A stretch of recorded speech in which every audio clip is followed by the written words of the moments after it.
je suis révolté, je suis même remonté. J'étais dans ce train un jour et les gens en avaient marre. Nous étions aux environs de 4 heures dans un bosquet. On ne savait même pas où est-ce que nous sommes. Et les gens disaient la solution c'est de brûler ces locomotives. Que Camrail et l'État du Cameroun s'approvisionnent des locomotives neuves et qui nous rendent service. Je disais non. On peut pas brûler. Non, il faut prendre d'autres recours. Il faut. Mais aujourd'hui, je suis tenté de leur donner raison. Ce sont ces vieilles locomotives qui nous créent le bordel. Alors que Camrail a des locomotives neuves. C'est par ces mots que l'enseignant, le cultivateur, la Bayam Selam et tous ces Camerounais que la conjoncture charrie s'indigne devant le mépris de Camrail et du laxisme des pouvoirs publics. Et dans tout ça, nous avons des élites qui sont censées nous aider. Papa Nkanapondi, directeur adjoint de Camrail, ça ne va pas. Est-ce qu'il faut que je vienne avec ma femme et mes enfants pour que tu me payes la pension qu'on me demande? Papa Ngalebbe, ministre des Transports, ça ne va pas. Ça ne va pas. On ne peut pas prétendre à un développement, encore moins à une émergence, tant que les Camerounais sont traités de la sorte. Après les avoir tués le 21 octobre 2016, le rail continue de pénaliser les Camerounais du Trans-Camerounais. Camrail tue les efforts de la jeunesse et incite à la rébellion, incite à la révolte devant le regard muet, admiratif et même contemplatif de nos autorités. Où est le régulateur? Où sont les syndicats? Ce sont les deux locomotives qui datent de plus de 100 ans chacune, qui nous foutent le bordel à travers les narines. Ces locomotives sont vieilles. Parfois, elles s'arrêtent dans un bosquet. Ça demande qu'on verse de l'eau. Ça fume. Ces deux locomotives. Ces locomotives transportent des passagers, mais aussi des marchandises. Alors que des vraies locomotives sont affectées pour transporter uniquement les marchandises.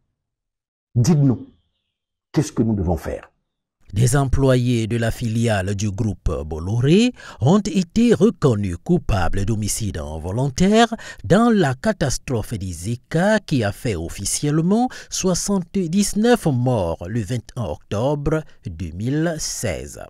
Aujourd'hui, en 2024, ils sont reconnus coupables par les populations du Trans-Camerounais de nuisance et d'aliénation volontaire.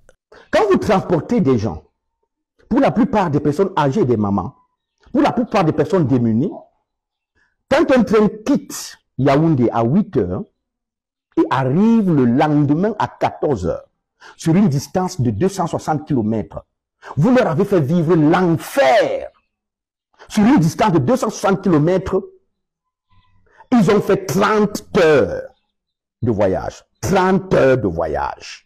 Sur une distance de 200 à un jet de pied, c'est-à-dire entre Douala et Yaoundé. Ils ont fait 30 heures de voyage. 30. Il faut les voir quand ils arrivent à la gare de Bassa, terrorisés, médusés, effrayés, devant la mastodonte Camrail, devant laquelle ils ne peuvent pas se plaindre. Un préjudice humain à nul autre pareil, qui ne fait que remuer un foyer de mécontentement, qui ne fait que remuer un foyer de révolte, et Camrail le fait exprès. Mais ce qui fruste le plus les populations, c'est ce mutisme, ce comportement dilatoire des pouvoirs publics face à cette punition qu'inflige Camrail, la filiale du groupe Bolloré, aux Camerounais. 8 ans après le drame d'Izika, Camrail ne cesse de se venger d'avoir été reconnu coupable. La filiale du groupe Bolloré se venge, fuste, méprise de plus en plus les populations du Trans-Camerounais et surtout celles du tronçon Yaoundé-Douala. Quand on revendique dans ce pays, ce n'est pas parce qu'on déteste le pays, nous aimons notre pays. Nous autres avons pris la résolution de rester dans ce pays, de ne pas faire comme les autres, de ne pas partir. Parce que les possibilités de partir, nous en avons. Et Camrail est en train de nous désillusionner.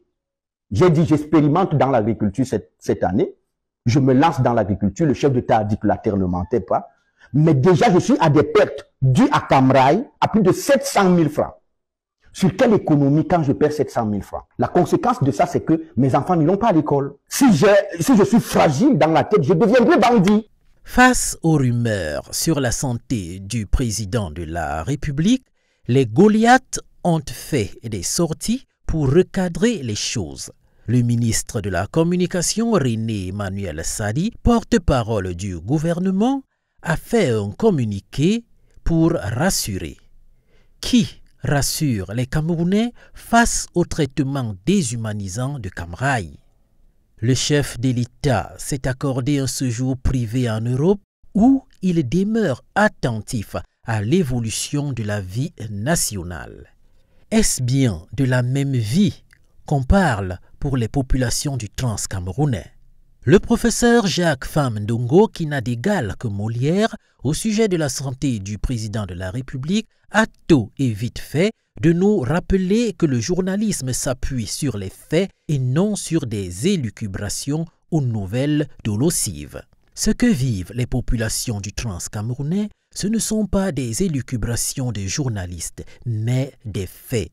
Mais le père de 32 gigas égale 500, aucun membre du comité central du RDPC, aucun ministre, aucun membre du gouvernement camerounais n'a fait une sortie pour dénoncer, empruntant aux mots du professeur Famndongo, ce stratagème fantasmagorique de Cam Rai, cette filiale du groupe Bolloré, qui cherche à ébranler la maturité politique, la lucidité et le patriotisme des Camerounais. Qu'est-ce qui est le plus important? Les rumeurs sur la santé du président de la République qui ne sont que des rumeurs ou des faits, le deuil collectif des Camerounais qui voient leurs efforts noyés au quotidien.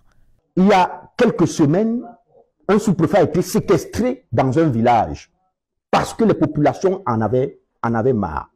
Et ainsi, Cam Rai incite à la révolte. Mais il y a des gens qui n'ont plus faim. Et j'ai l'impression que parce qu'on n'a plus faim, qu'on perd la tête.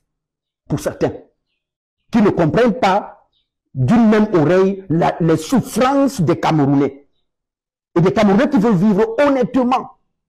Des Camerounais qui veulent vivre du fruit de leur dur labeur. Jusqu'à quand? En 1999, à la suite de la quasi-faillite de la Régie des Fers du Cameroun, Société ferroviaire nationale camerounaise, le gouvernement attribue à Cam Rai, filiale du groupe Bolloré, une concession de 30 ans pour l'exploitation du Trans-Camerounais. 25 ans déjà que Cam Rai Bolloré se sucre et que les Camerounais souffrent. Nous en avons marre. Quand nous payons un titre de transport, c'est pour que nous soyons transportés, parce que nous respectons les conditions de transport que Cam Rai nous impose, et c'est pour que nous soyons transportés, et que nous soyons transportés au délai.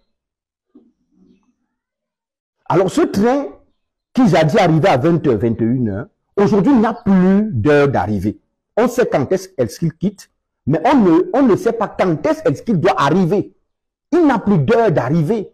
Est-ce que Cam Rai mesure le préjudice humain et économique qu'il crée sur ce tronçon de 260 km et de toutes ces populations qui sont sur ce tronçon? Pensez-vous qu'ils vont encore le supporter pendant 5 ans? We can just wait and see.